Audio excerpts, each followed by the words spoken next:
शरद पूर्णिमा की रात्रि को कन्हैया ने बंसी को लिया और वेणुनाद किया। आज उस बंसी को बजाया। सभी नेत्र बंद करके इस धुन को सुने।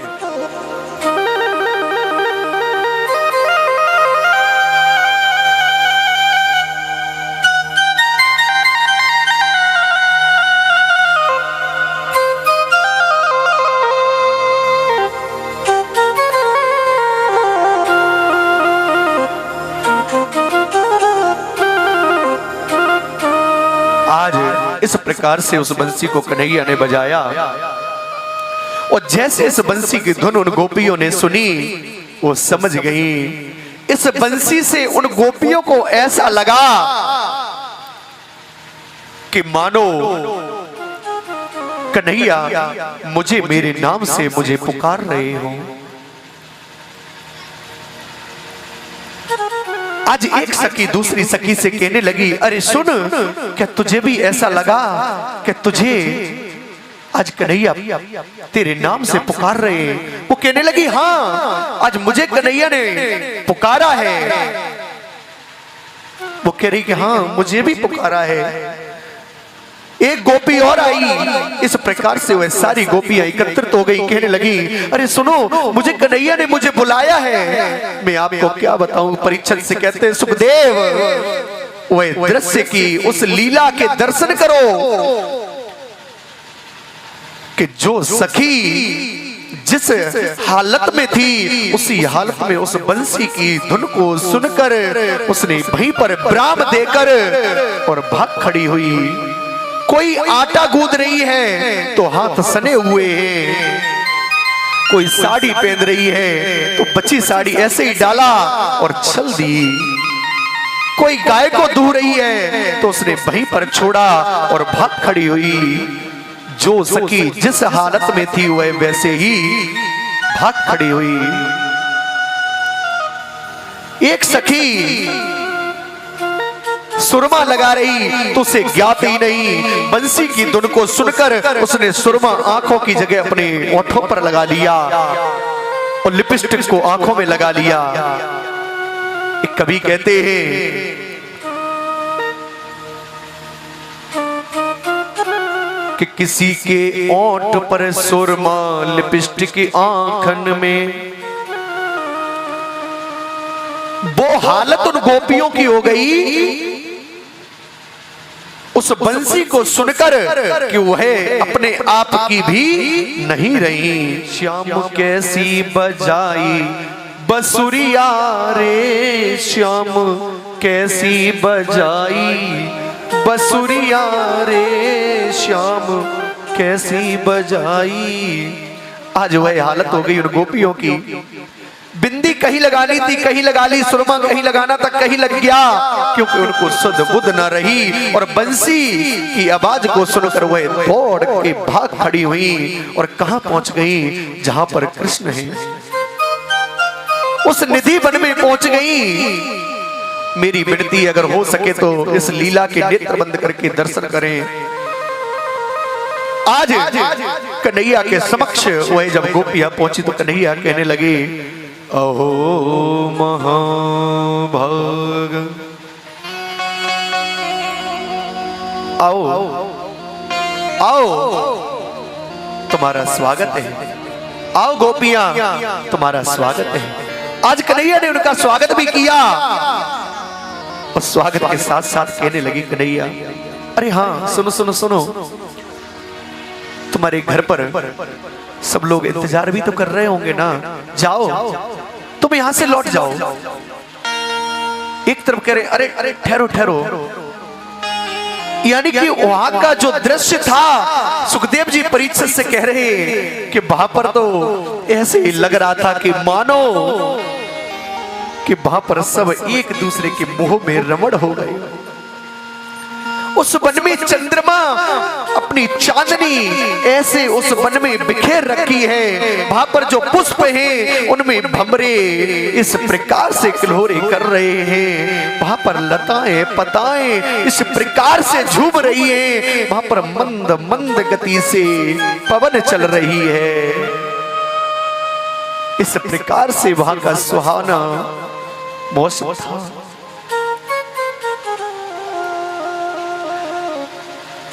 गोपियों ने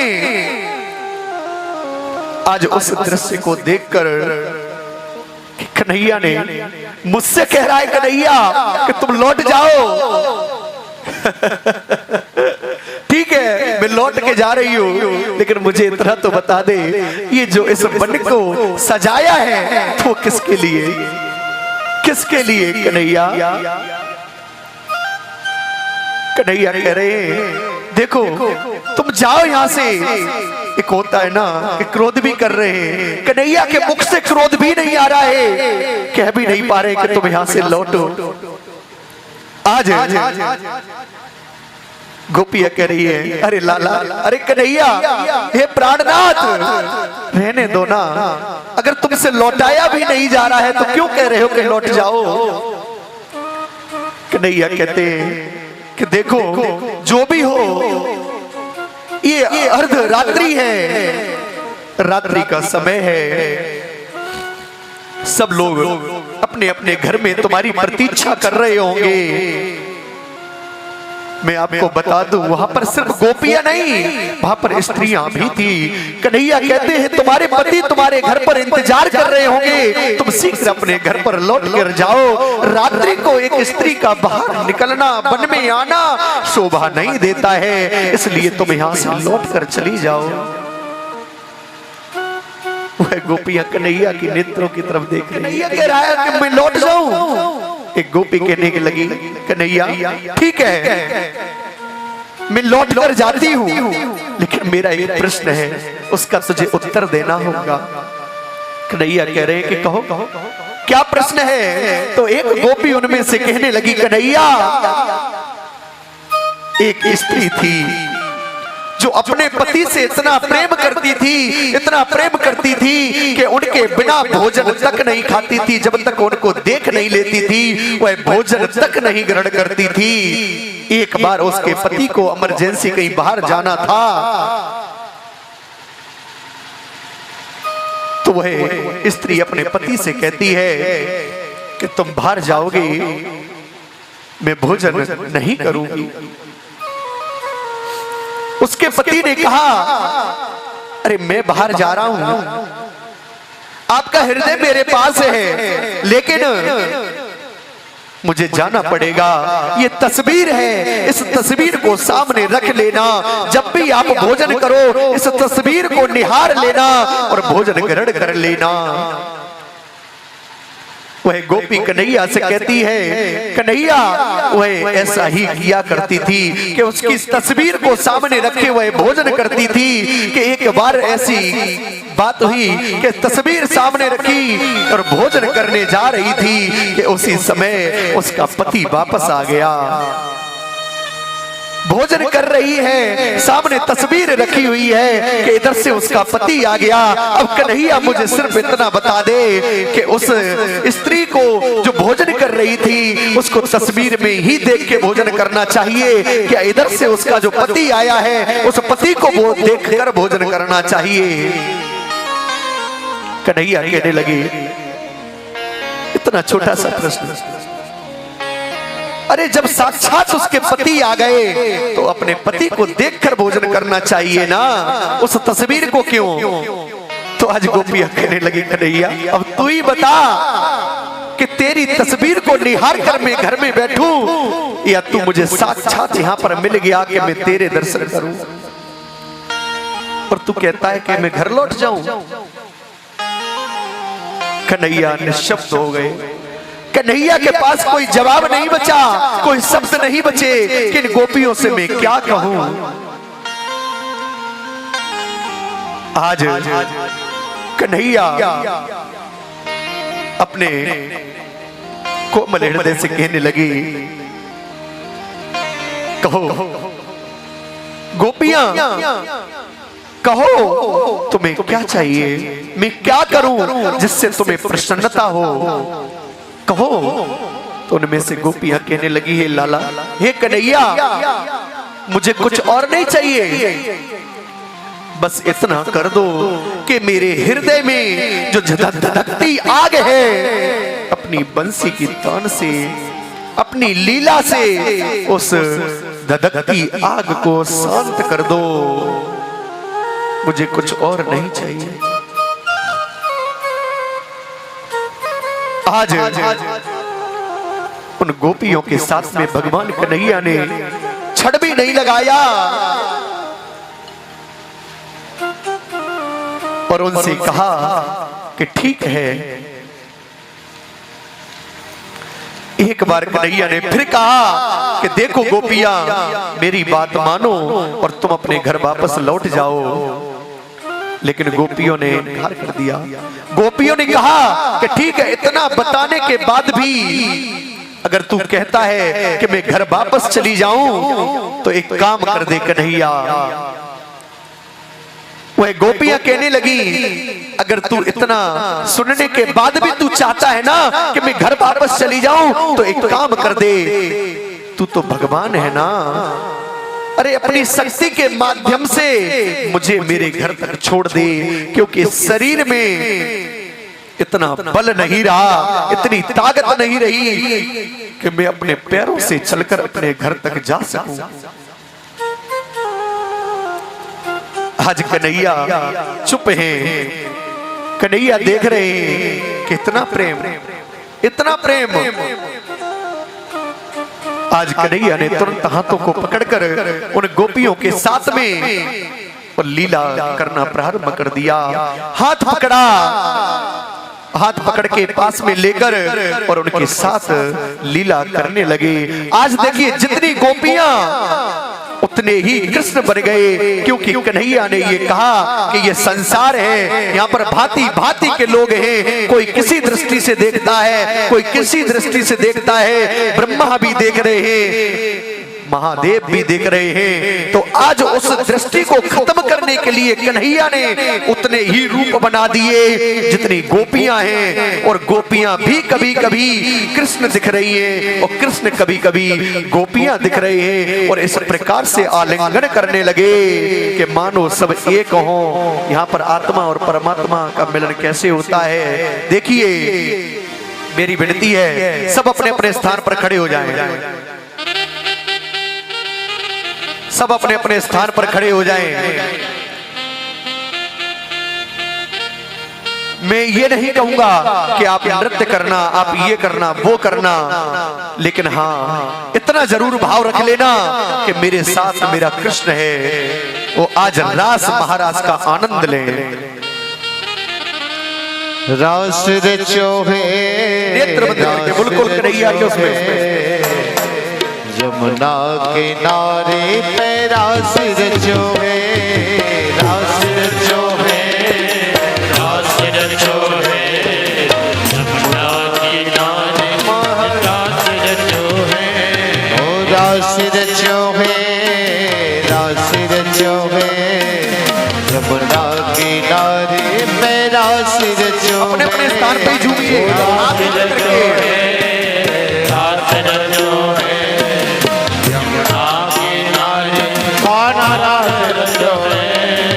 राधा नाचे कृष्ण नाचे, नाचे गोपीजन, ओ राधा नाचे कृष्ण नाचे, नाचे गोपीजन, ओ राधा नाचे कृष्ण नाचे, नाचे गोपीजन, ओ राधा नाचे कृष्ण नाचे, नाचे गोपीजन। मन मेरो बन गयो सखी रे पावन वृंदावन, मन मेरो बन गयो सखी रे पावन वृंदावन। रास रचो है, रास रचो है, यमुना किनारे रास रचो है, रास रचो है, रास रचो है, यमुना किनारे रास रचो है।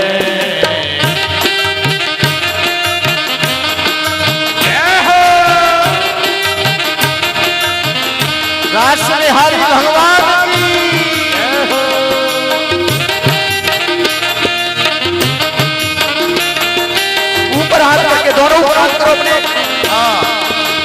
हमारी तरह करो, ऐसे ही लाते रहो, ऐसे ही।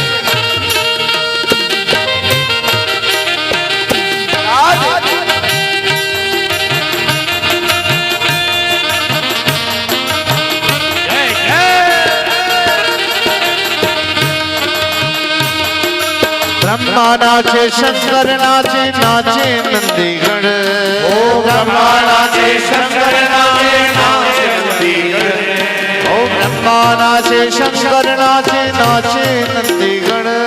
ओ ब्रह्मा नाचे शंकर नाचे नाचे नंदीगण। मन मेरो बन गयो सखी रे पावन वृंदावन। ओ मन मेरो बन गयो सखी रे पावन वृंदावन। रास रचो है, रास रचो है, यमुना के नारे सखी रास रचो है, रास रचो है, रास रचो है, यमुना के नारे रास रचो है।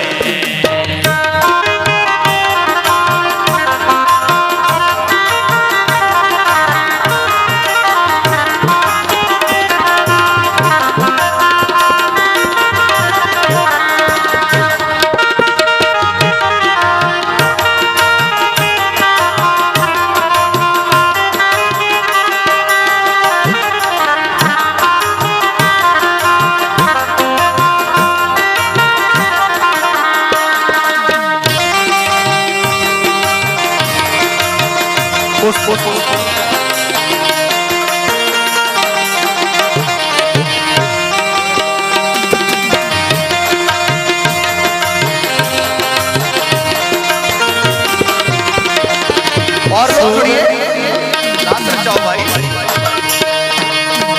सूरज नाचे चंदा नाचे नाचे तारागण। ओ सूरज नाचे चंदा नाचे नाचे तारागण। ओ सूरज नाचे चंदा नाचे नाचे तारागण।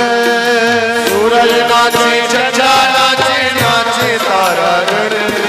मन मेरो बन गयो सखी रे पावन वृंदावन। ओ मन मेरो बन गयो सखी रे पावन वृंदावन। ओ रास रचो है, रास रचो है, यमुना के नारे सखी रास रचो है।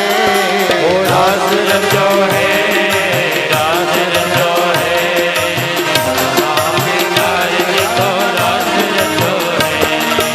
पायल की झनकार है रे, पायल की झनकार हो, पायल की झनकार रे, पायल की झनकार। हो ऐसो ऐसो ऐसो रास रचो वृंदावन। पायल की झनकार ऐसो रास रचो वृंदावन। तेरे पायल की झनकार।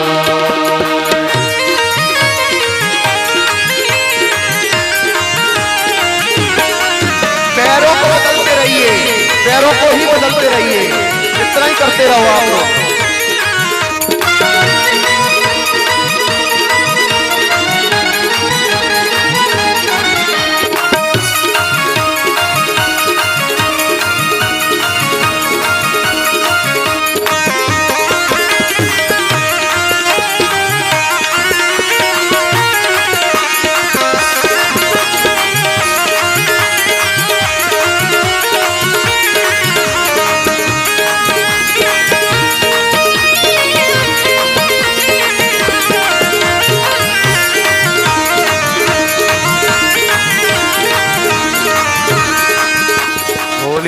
के बिहारी लाल की जय। लीला तो ऐसी है श्रीमद् भागवत कथा की।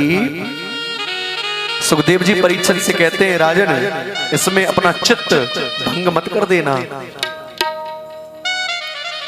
आज इस प्रकार से वहां पर महारास होने लगा और महारास होते होते होते होते कि वहां पर जो गोपियां थी वह गोपियों को एक अभिमान हो गया।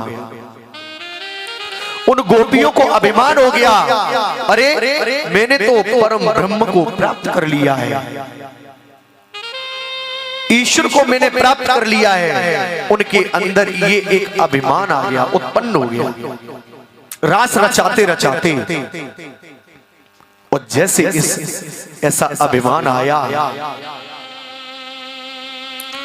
वैसे ही तुरंत कन्हैया ने, यहां सुखदेव जी ने राधा जी नहीं बोला, या आराधिका के नाम से उनको बुलाया। को अभिमान हुआ, उसी क्षण भगवान श्री कृष्ण आराधिका का हाथ पकड़कर वो वहां से अदृश्य हो गए, वहां से अदृश्य हो गए।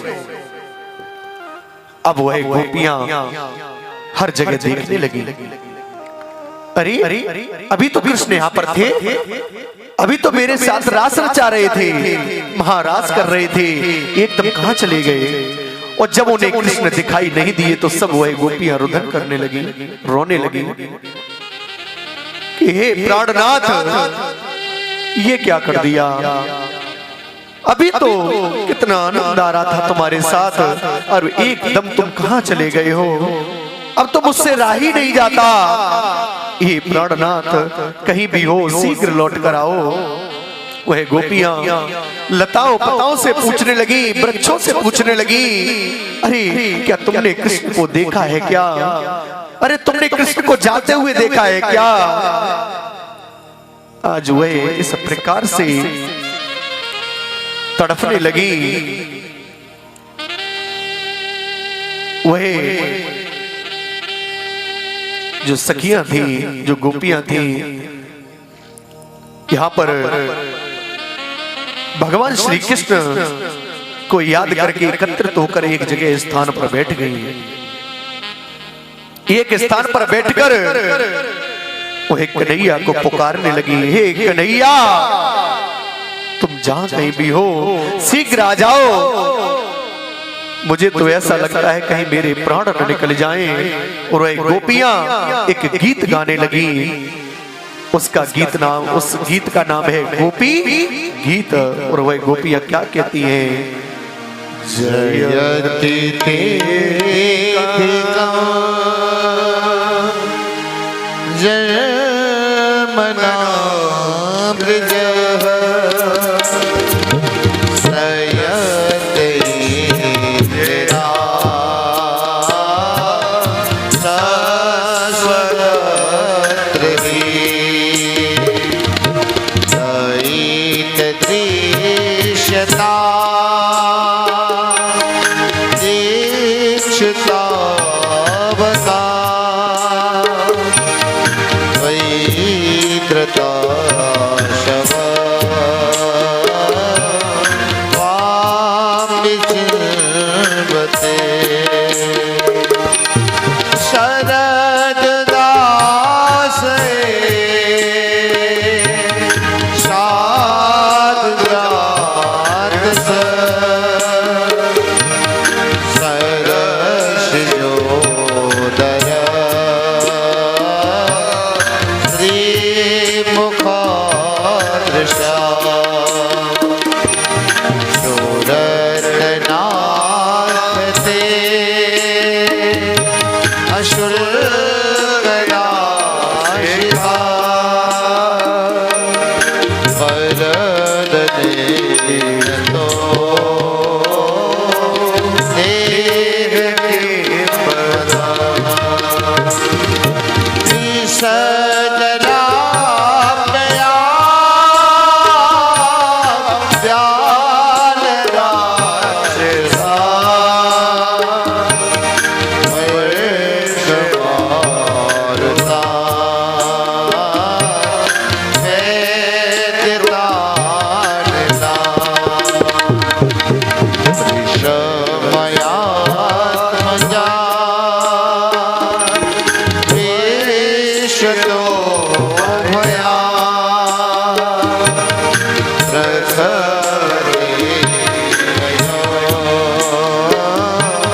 जीवन कवि विदित कर्म श्रवण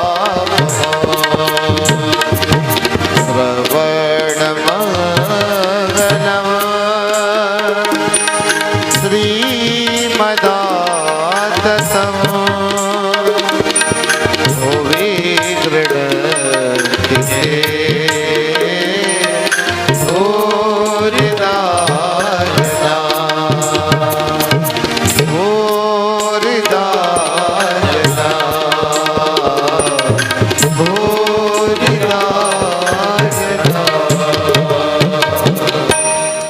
बोले बांके बिहारी लाल की जय हो।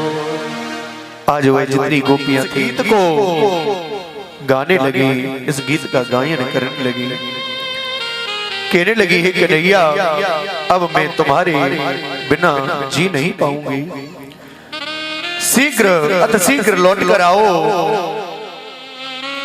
आज इस प्रकार से वह तड़पने लगी। आज कन्हैया समझ गए कि अगर मैं और थोड़ी सी देरी करता हूं तो मुझे ऐसा लगता है गोपी अपने वास्तव में प्राण त्याग देगी। आज कन्हैया वहां पर तुरंत वापस लौट आए। कन्हैया क्यों अदृश्य हुए? कहीं गए नहीं थे, कन्हैया वहीं पर थे, सिर्फ अदृश्य हुए गए थे कि जो इनका अभिमान है ना उस अभिमान को दूर किया जा सके, क्योंकि अभिमान के साथ ईश्वर की प्राप्ति कदापि नहीं होती। अगर ईश्वर की प्राप्ति करना है तो अभिमान को छोड़ना पड़ेगा।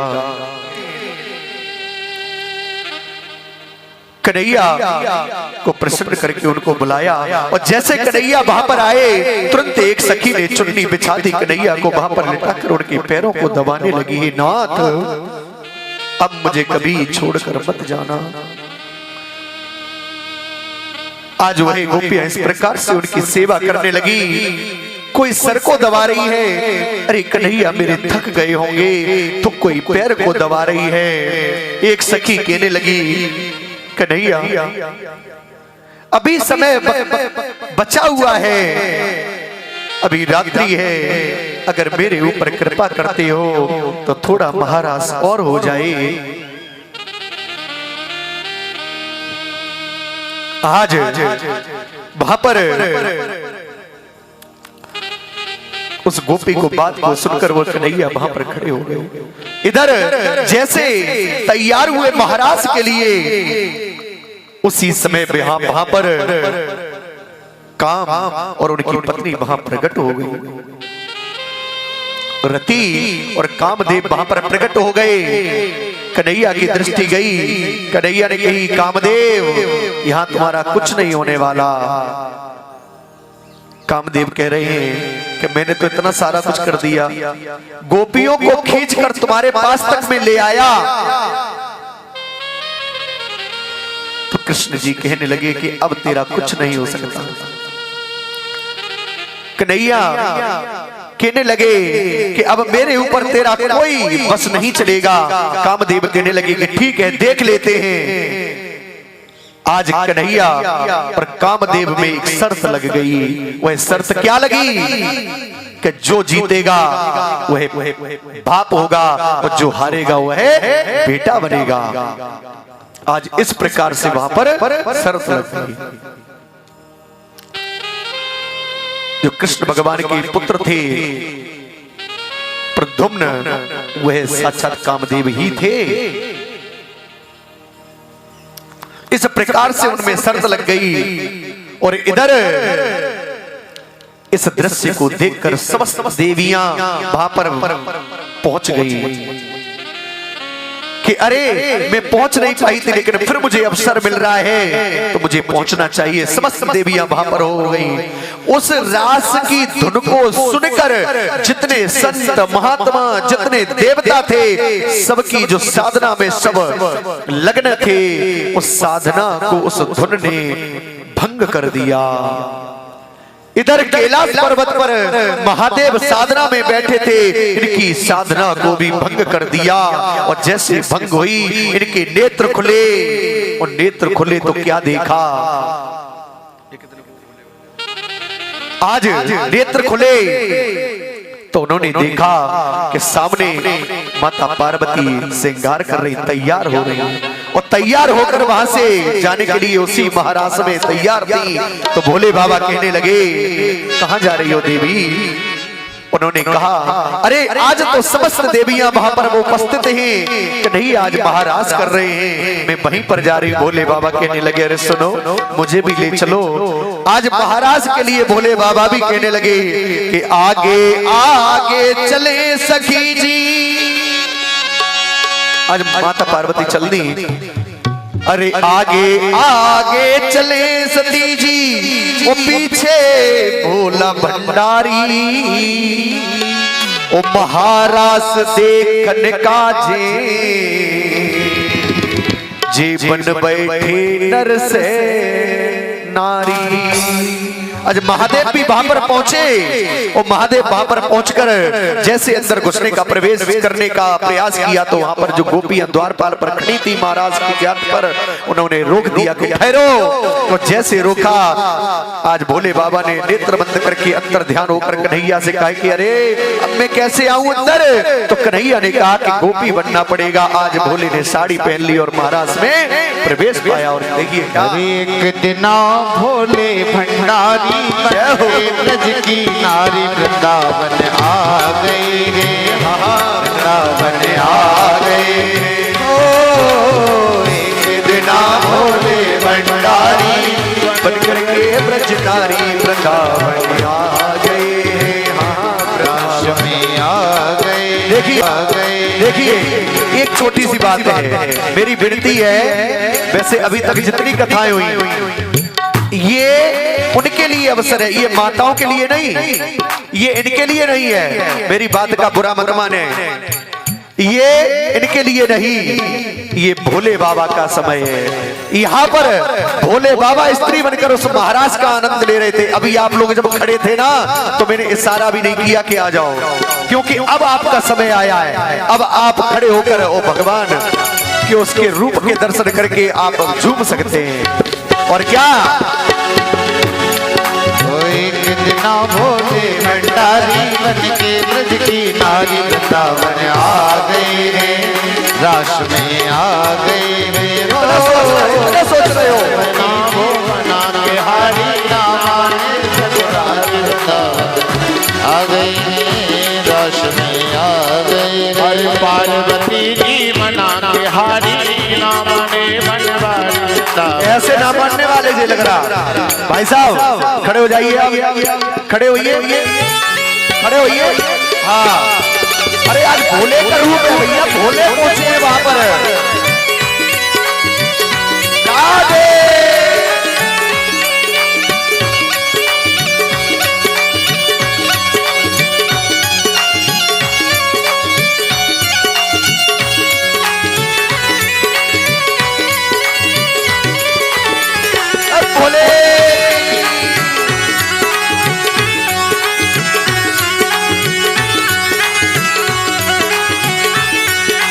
ताली तो बजाई दो। आप अपने स्थान पर खड़े होते होंगे।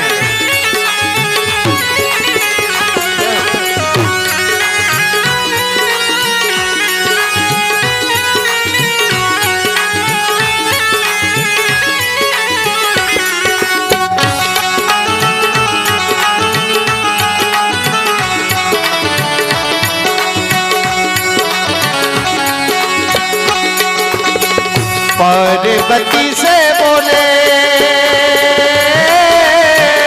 मैं भी चलूंगा तेरे संग में, तेरे संग में। पार्वती से बोले मैं भी चलूंगा तेरे संग में, तेरे संग में। राधा संग श्याम नाचे मैं भी नाचूंगा तेरे संग में, तेरे संग में। राधा संग श्याम नाचे मैं भी नचूंगा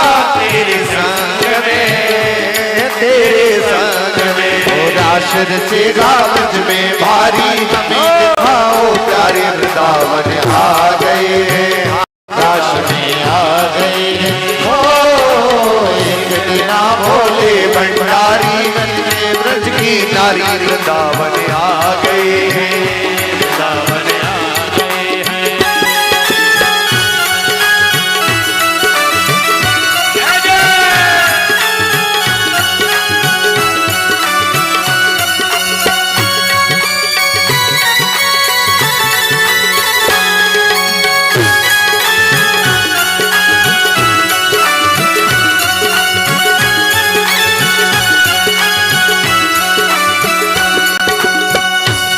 मेरे भोले स्वामी हो, कैसे ले जाऊं तुम्हें साथ में, अपने साथ में। ओ मेरे भोले स्वामी कैसे ले जाऊं अपने साथ में, अपने साथ में।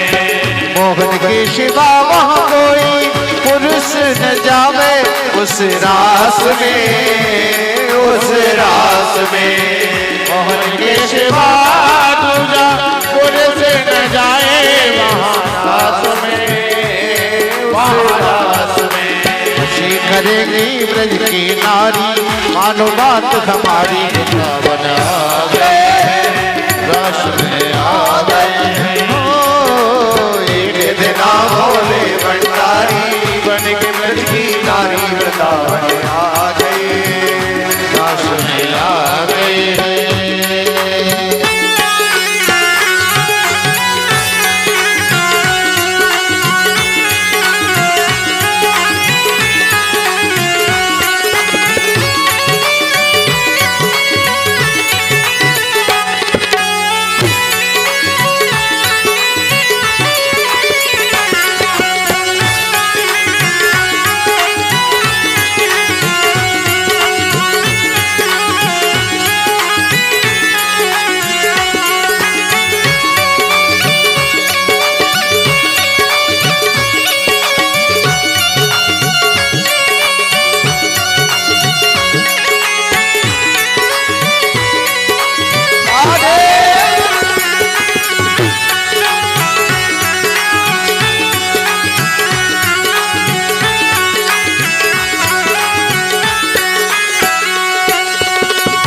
ऐसा बना दो मुझे कोई न जाने इस राज को, इस राज को।